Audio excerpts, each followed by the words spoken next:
So when we last leave off in season 4, Jesus is about to make his entrance into Jerusalem. And there's a little trepidation, there's a little hesitance on the part of his disciples and his followers, because he's kind of prepped them that, like, you might see some things that will disturb you in the next several days, but know that I love you and it's going to be okay, basically. And they're like, what does that mean? And so he's essentially warned them that, you know, his time is near, his time is almost up. And when we leave off there and, you know, him heading into Jerusalem, there's this kind of like uneasiness, I think, about what the future holds. And that's where we start season 5. And background, action.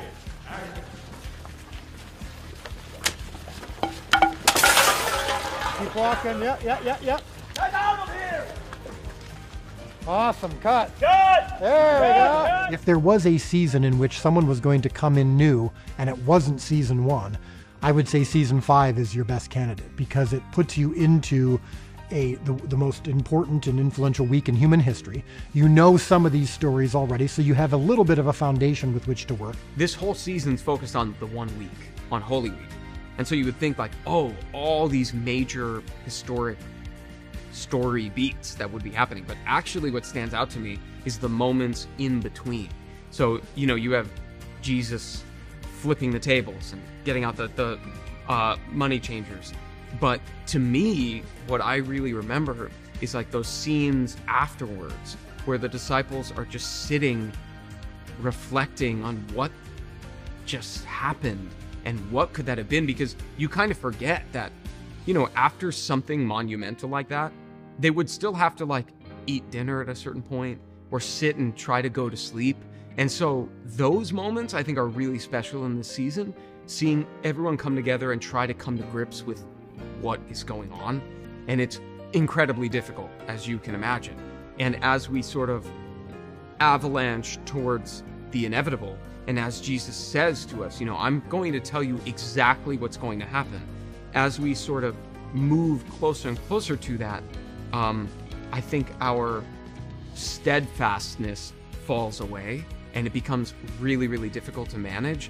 And I think this season does a great job of showing us, you know, really up against it.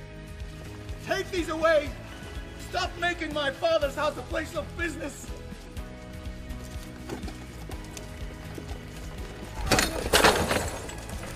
Get out of here, all of you! In season 4, the Romans just killed one of our friends.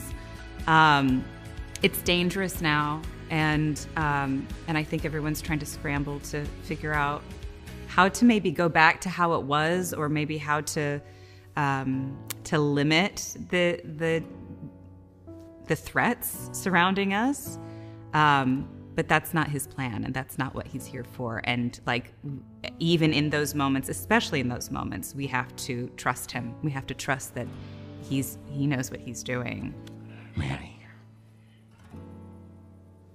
you know, because you've been listening. It doesn't mean they have to be okay with it. Season 5 opens with a lot of hope, a lot of possibilities.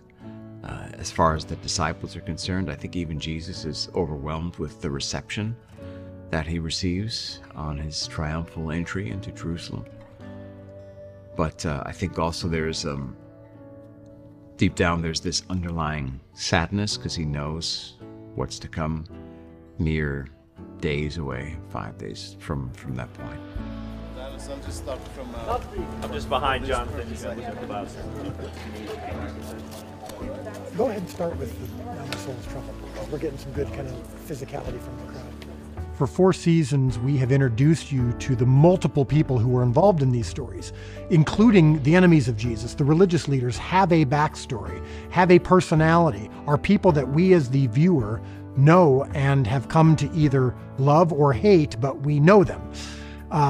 We know the disciples. We know the women who are in Jesus's life. We know some of the people who are impacted by him. The people who are packed into Jerusalem for this week. It is a powder keg about to explode, and we know the players involved: Pilate, Herod, Caiaphas. So because of that, these stories take on new resonance. No Messiah! No Messiah! No Messiah! No Messiah! No Messiah! No Messiah! No Messiah! Now look back at me, and cut. The second thing that gives us an advantage is just that we do things a little bit differently. We don't change the story, but the way we tell it, the way we take our time, we're not trying to shove this into one movie. We're trying to fit this into a season of television, which gives us the ability to take our time, and it gives us the ability to give you the cultural context, the historical context, and yes, the human context of these famous stories. So I'm not too worried about people who might be thinking, well, I've seen this already, I don't need to see it again. I think that everyone can agree that they haven't seen it quite like this, and they haven't seen it in a sense where they have the relationship with the characters that they've ever had before in previous portrayals. I just remember in season 1, before this was a thing, it was like the first 4 episodes, and I remember talking to Jonathan and just like, we're realizing that like in the future, if this happens, if this show develops into 7 seasons, like there's certain moments in the Bible that like maybe we'll get to see. And one of those was Jesus in the market, overturning tables and like cracking the whip and like really having this really righteous indignation. And I remember just thinking like that would be, I've never really seen that depicted in any sort of story about Jesus. He's always so peaceful in most depictions. And it's this moment in the Gospels that like I've just never seen, and I really wanted to see it. And so this season, seeing it in the script, knowing that it was going to happen, was really exciting. It's like, this is kind of, it's a turning point in his ministry. He's doing something that nobody's expected him to do. And it really changes, I think, the tone of the entire season. That, you know, things happen so rapidly after that, and we're starting to realize that he's almost inviting the retribution from the religious leaders and even from Rome by doing a lot of these very aggressive and very bold actions. What are you doing? Walking into Jerusalem and having the, you know, all the people who came in from all over the world, but having them welcome us into the city, put down their, you know, their coats and waving the palm fronds, that was really incredibly moving and humbling. It's funny, like you read something like that, but it's actually not that much of the page, but we took 2 days to do that sequence, and it was so humbling and beautiful, really, really beautiful. And so those were some really, really fun days. And then it goes downhill, yeah. We will see you bright and early tomorrow morning. And the temperature will get into the 60s tomorrow. I think if you've never seen The Chosen, Season 5 could be one of the more perfect seasons to dive into, because it's full of recognizable and iconic moments from Scripture that most everybody's heard about, most everybody has seen depicted in art over the centuries. Literature references have been made to many of these moments.